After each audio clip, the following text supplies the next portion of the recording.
A warm welcome to News Now. I am Fidelia Aguncha. Lawmakers at the National Assembly were forced to adjourn plenary on Tuesday after members of the Islamic Movement of Nigeria, IMN, broke into the complex premises. According to reports, the protesters, numbering over 500 people, broke down the first gate of the complex and were attempting to scale the second gate before they were intercepted by security officials. Now, this ensured a clash between the protesters and security officials, which led to the destruction of properties at the complex. Official and personal cars were vandalized and burnt in the chaos that lasted about 45 minutes. The Shiite members are protesting the continued detention of their leader, Ibrahim El-Zakzaky, who has been in federal government custody since 2015. This is the first time the protesters will be breaching the security formation of the police after several attempts over the years. This eyewitness gives an account of how the face-off began. I see these protesters, Zakzakis, people that are protesting in favor of Zakzakis, shouting that they should free Zakzaki, they should free Zakzakis. Reaching to the National Assembly gate, they were a kind of, indeed, they were not holding anything harmful, but they were violent. They begin to stun, they pick stones and begin to stun the policemen that were there. All the security agents that are in National Assembly gate, they were stunning them. So, and the security locked the gate. That is the policemen and other security agencies locked the gate and stood behind the gate. So them they were stunning, so the security give them a leeching chance.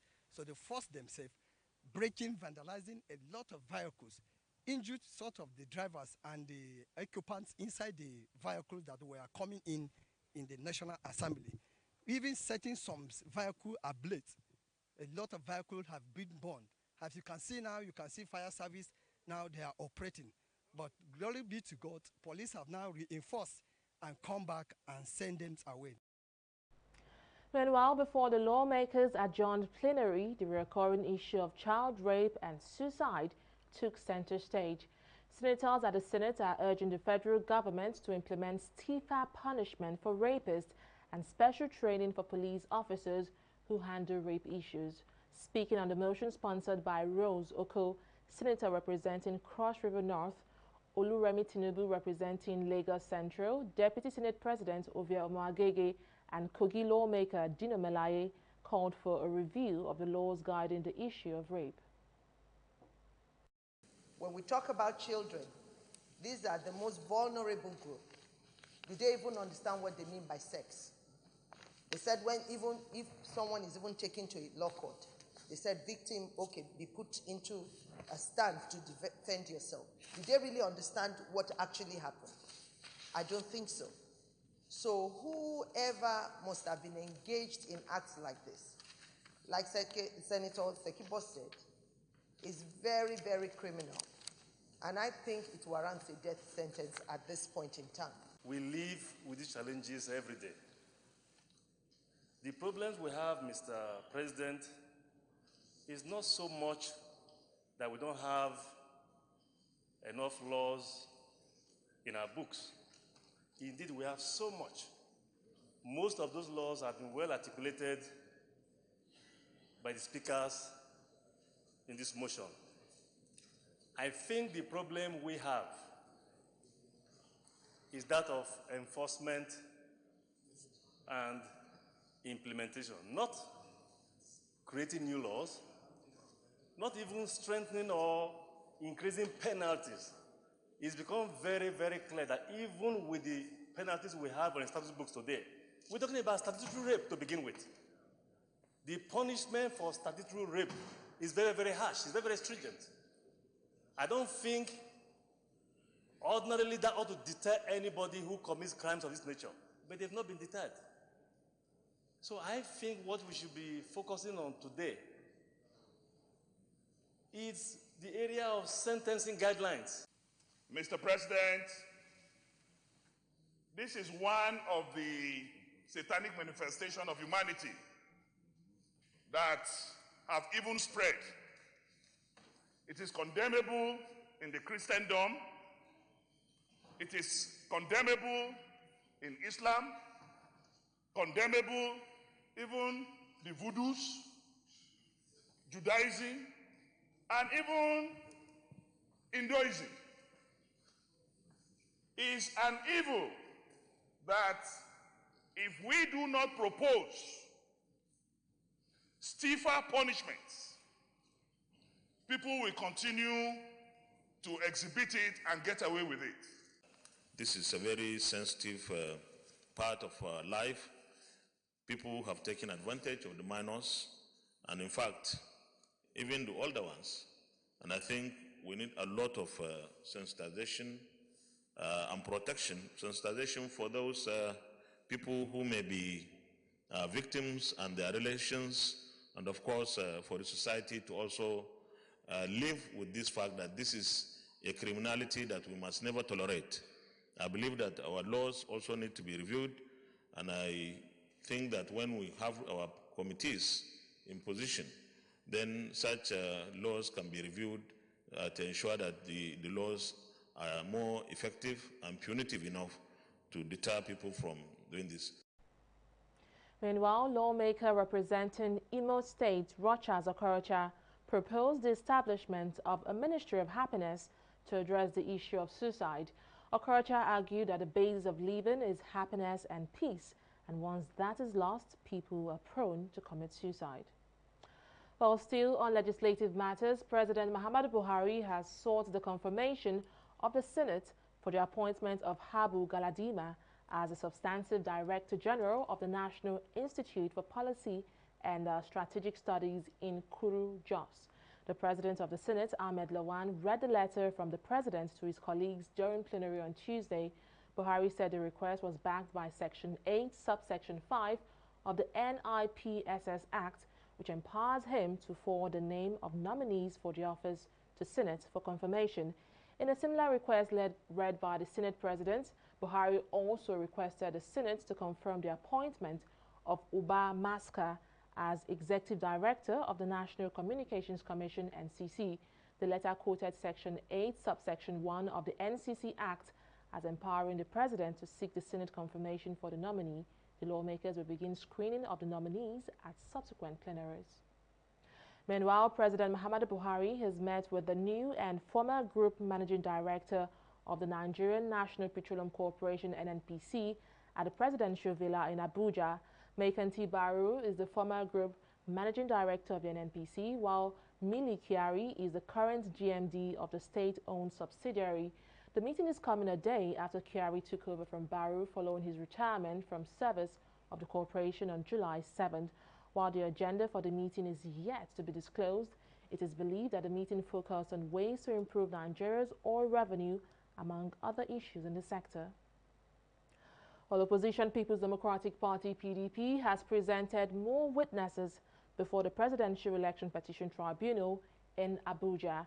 Today, the party and its presidential candidate, Atiku Abubakar, brought 4 witnesses before the court in a bid to prove their petition that the result of the presidential election was manipulated.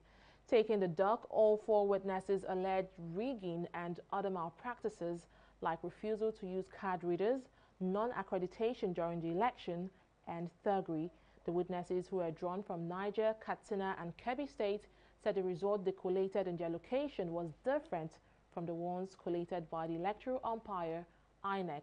Particularly, the witness from Katsina State, Salisu Majigari, who is the state chairman of the APC, disputed the 1,555,633 votes accredited to President Buhari from the state, saying the figure was allocated to the president by INEC officials. But unlike yesterday, no document was presented as evidence to prove the claims. The proceedings today, as well as yesterday, are basically witnesses testifying on behalf of the petitioners that there indeed existed and still exists a central server owned by INEC, the first respondent, into which all polling results during the presidential and National Assembly elections that took place on the 23rd of February this year were transmitted electronically. That is very important, electronically, And witness after witness has maintained that fact that they were trained by INEC officials to use the electronic device of transmitting records and polling results. And that INEC did in fact tell them that anywhere the card reader failed, they should not do manual accreditation. That means polling should not take place in that unit. They've maintained that position. They've been consistent. They've never deviated, even under the fire of cross-examination. And witness after witness has said, whether those things were written in the manual or not, INEC did, in fact, train them. Some of them between 5 and 6 a.m. on the day of the election. Some others a day before the election. Well, in other news, non-governmental organization Oxfam International says 69% of Nigerians still live below the poverty line, while gender inequality remains a major issue in the country. At a media briefing in Abuja, Oxfam Country Director Constant Chona said Nigeria is the only oil-producing nation in the League of Five countries with the highest number of poor people. On the issue of equality, the Oxfam Director said inequality is at a crisis level in West Africa.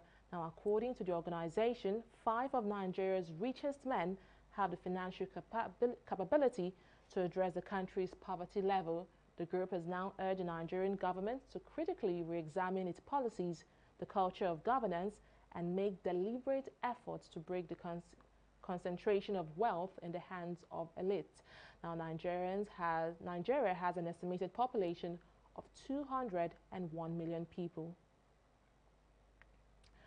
The Solicitor General of the Federation and Permanent Secretary, Federal Ministry of Justice, Dayo Akpata, has hailed the decision of the International Tribunal for the Law of the Sea, upholding Nigeria's right to prosecute violators on its waters.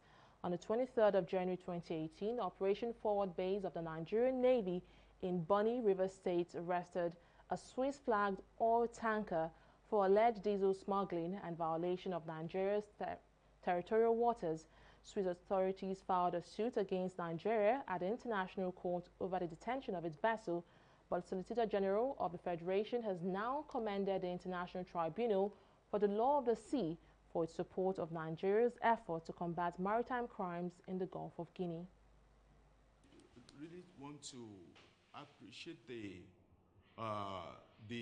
ruling of the arbitral court, International Arbitral Court, and we taking this to mean that as it is, until the Switzerland post the 40 million security bond, and that undertaking, we are on safe hands, and we also want to appreciate our lawyers, our international lawyers who have taken up this challenge, and we want to tell the whole world that the actions of the EFCC is not contrary to any law, where everything is in order. So as it is, until the Swiss government come up with the bond of 15 million or 40 million, and until they come with the collateral, Nigeria is in safe. We are in law abiding, and we respect the ruling of the court. The United Nations Population Fund, UNPF, is calling for better commitment to the program of action of the International Conference on Population and Development held in Cairo in 1994. UN Coordinator in Nigeria, Edwin Kalun, made a call at a luncheon to mark the 50th and 25th anniversaries of United Nations Population Fund and the International Conference on Population and Development in Abuja. Kalun said the link between the Cairo Agenda and the Sustainable Development Goals makes it imperative that the Cairo Agenda is realized. Also present at the event is Nigerian actress and philanthropist Stephanie Linus, who hailed the efforts of the UNPF and called on Nigerians to play their part in developing the country. In northeast Nigeria, of the 7.1 million people affected, 2.3 million are girls, and 1.6 million are women who are in desperate need of services. Total fertility rate is still very high in many developing countries, and in Nigeria today, we're talking about 5.5, and that statistics vary from region to region. World population has grown from 3.6 billion to 7.7 billion today. In Nigeria, we have seen this population grow from 140.4 million in 2006 to 194 million in 2018 at a growth rate of 3.2%. But the part that these people came together how many years ago and were able to give us a choice to decide what happens to our body, how many, for the couple to decide this is how many children I want to happen. We never knew that people thought about that, but we just came in and we're benefiting from all those things that happened like 50 years ago. So they've done quite a lot, and like I said, there's still a lot of room for more things to be done. And also, it's not even about UNFPA, it's also us as individuals, us as in Nigerians. What do we want? What kind of country do we want for ourselves? What do you really think that you deserve better? I mean, by the time we wake up and say, no, I think we deserve better, I think so many things in our country are going wrong, it's there for you and I to say, no, we can't take this any longer. What are the best practices? What can we adopt? What are the things that we're doing that is not getting us to the where we're supposed to go to? So it's for us to have like real live conversation about our problems, tackle them head on, and so that we can all have a blissful environment that we all desire. Well, the Lagos state government says it has commenced its compulsory health insurance scheme for all residents to ensure adequate health care services. Permanent Secretary, Ministry of Health, Titilayo Goncalves revealed this during a press briefing on the 2019 Maternal, Newborn and Child Health Week. She said the scheme, which would enroll a family of 6 with a premium paid in monthly installments, is already ongoing in the state. The homegrown state health insurance scheme, launched in the year 2018, has a great potential of drastically cutting down on these unacceptable indices in the years following its full implementation, as no doubt universal health coverage makes great economic sense, as we are very much aware of the crucial relationship between health and development. Better health through better coverage is central to human happiness and well-being. It also makes an important contribution to economic progress, as healthy populations live longer, are more productive, and save more. This effort is being complemented by leveraging of resources from donors and partners, especially to deliver services considered to be public goods. Its operationalization to the public commenced on the 1st of July 2019. The Maternal, Newborn and Child Health Week will be implemented for 5 days from 15th through 19th of July 2019. Please be informed that a wide range of high impact and low cost protective, preventive and promotive services will be provided to the whole family in an integrated manner. The 57 local government areas and LCDAs are to flag off this program, as this will create the necessary awareness for enhanced mobilization of the target population to all the primary health care centers and the designated temporary fixed posts throughout the state. Well, Nigerian writer Leslie Nneka Arima has won the 2019 Kane Prize for African Writing. Arima defeated authors from Cameroon, Ethiopia and Kenya to clinch the prize with her short story titled Skin. Skinned envisions a society in which young girls are ceremonially uncovered and must marry in order to regain the right to be clothed. The category of Kane Prize won by Arima is often described as Africa's leading literary award. The US-based Nigerian writer received the prize on Monday, July 8. Arima is a 2019 United States Artist Fellow in Writing, and she lives in Las Vegas. For news now, we'll continue in just a moment. Don't go away. It's the 11th WOLE SOYINKA Center Media Lecture Series, Join the WOLE SOYINKA Center for Investigative Journalism to discuss good governance in Nigeria and mark the 85th birthday anniversary of WOLE SOYINKA, Africa's first Nobel laureate in literature. Theme: Rethinking Credible Elections, Accountable Democracy and Good Governance in Nigeria. Date: Saturday, 13th July 2019. Venue: Musan Center, Onikon, Lagos. Time: 10 a.m. Speaker: Obiageli Ezekwesili, Senior Economic Advisor, Africa Economic Development Policy Initiative. Discussants: Amina Salihu, Senior Program Officer, MacArthur Foundation. Gbenga Sheson, Executive Director, Paradigm Initiative. Oluwale Osaze Uzi, Director, Voter Education and Publicity, Independent National Electoral Commission, INEC. Rotimi Sankore, Chair, Editorial Board, Nigeria Info Radio Group. For inquiries, email wscij@wscij.org or call 0908 251 5179.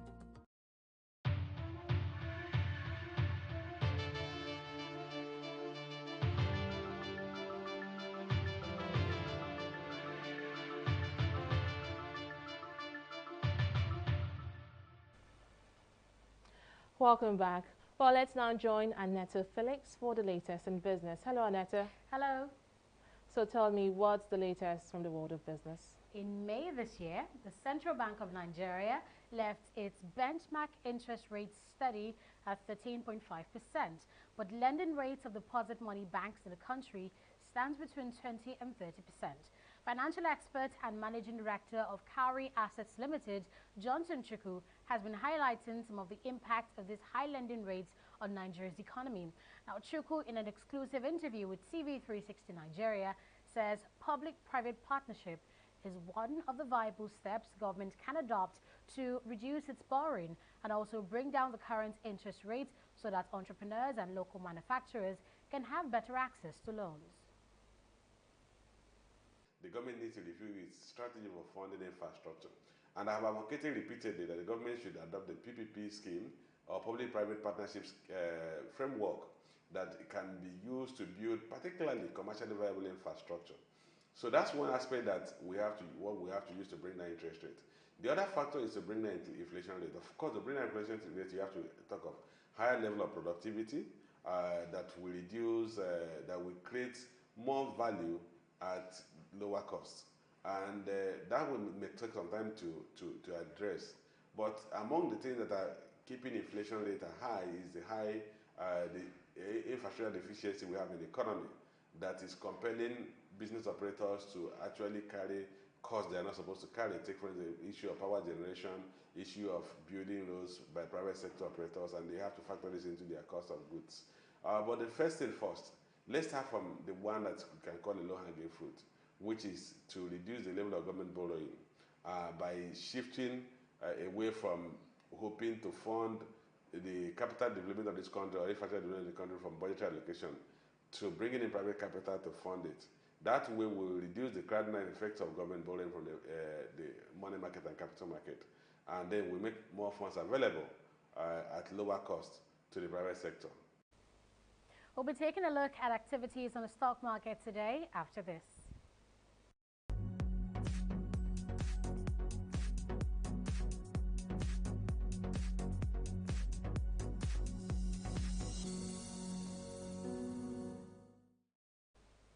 First things first, Airtel Africa PLC is the latest company in the telecommunications sector to announce a listing on the Nigerian Stock Exchange. Now, investors would have been able to buy stocks of Airtel since Friday last week, but they had to push their listing till today, July 9th, because they were yet to meet all the requirements to be approved by the NSE. Now, with the NSE headquarters in Lagos today, however, the telecoms company successfully listed over 3 billion shares, which sold at 399.3 naira per share, valued at 39.973 million naira.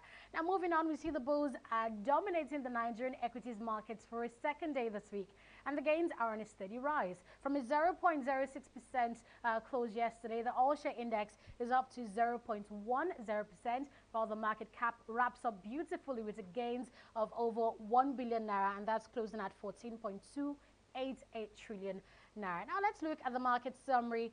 We see that over 249 million shares were traded, valued at 3.218 billion naira, and sold in a total of 4,033 deals. Now, moving on to our top gainers, Nigerian breweries, Cadbury are also making gains. These are the equities. I mean, we also have Dangote Flour and Cement Company of Northern Nigeria. Just yesterday, Nigerian breweries was on the top losers chart, but today we'd see it appearing on the top gainers, increasing by 5 kobo to close at 60 naira. 5 kobo. Cadbury Nigeria PLC has also increased in value, starting at 11.95% naira per share today. Now, moving on to our top losers here, equities from the, of course, industrial goods sector, Dangote Cement, and also equities from the oil and gas sector, Corn Oil, Forte Oil, and another company from the Dangote Group has appeared today on our top losers chart. On the global scene, we see FTSE, Dow Jones, and Nikkei all obviously wrapping up today at different levels. In the U.S., the Dow has closed lower, landing at a decline of 0.30%. FTSE is down at 0.17%, and the Nikkei wraps up positively at 0.14%. And that's all the business updates here, Fidelia. Well, thank you for that. The UN says over 460,000 suspected cholera cases have been recorded in war-torn Yemen so far this year. Now, this is a sharp rise compared to the 380,000 cases recorded for all of 2018.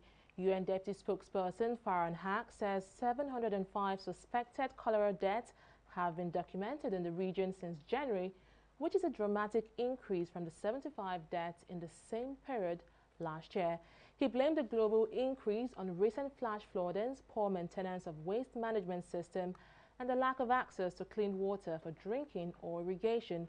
The ongoing Saudi-led war has destroyed much of Yemen's infrastructure, including critically in the health sector. The UN says over 24 million Yemenis are in dire need of humanitarian aid, including 10 million suffering from extreme levels of hunger as a result of the war.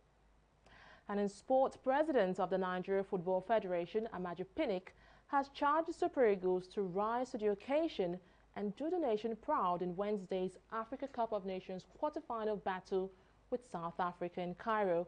At a meeting with the players on Tuesday, Pinnick urged the three-time champions to give their all when confronting the Bafana Bafana.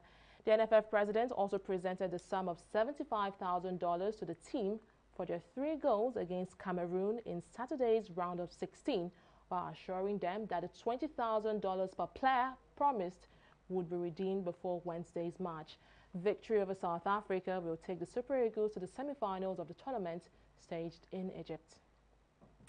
The Cycling Federation of Nigeria has commenced campaign in Gombe State ahead of the 12th Africa Games holding in Rabat, Morocco. Abulude Dayo, Secretary General of the CFN, said that the 24 cyclists, 4 coaches and 2 mechanics are part of the Africa Games team in Gombe. The team arrived Gombe on Friday and commenced training on Saturday. They said that the training was to get the cyclists adequately prepared for the tournament, which begins in August 2019. The Nigerian team is made up of 12 male cyclists and 12 female cyclists. Well, that's it on News Now. Many thanks for joining us. I am Fidelia Aguncha. Bye for now.